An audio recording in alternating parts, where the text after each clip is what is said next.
Yaya ko negwate kono yaadwate cukandera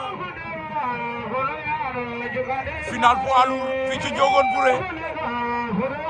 ndeysaan Moussé Mandé Bambougar le grand frère de Stefa Bambougar mooy def final poids lourd noonu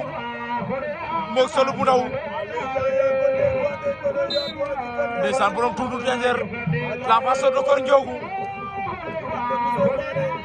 ndeysaan Mame Moussa Bory Sokone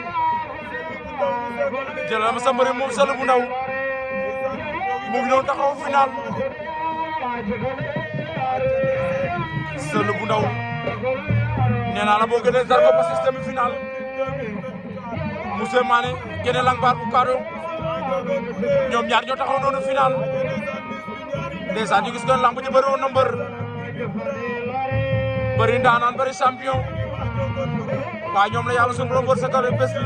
ñoo taxaw final noonu ndeysaan góor gi Sarr alias Saasay borom Ndiogone du ma la fàtte doom baay maa ngi lay bëgg di la siyaar di la naan tey maa ngi sa dëkk maam bu Ndiogone yow tamit mun ma laa fàtte ninki fata le grand champion borom Ndiogone yow tamit mun ma la fàtte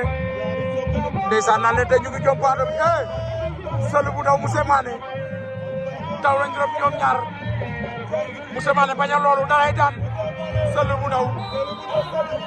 jël na lamb ji ci kaw Moussé Mané bu Bambougar Malick ko ni Sëlu ndeysaan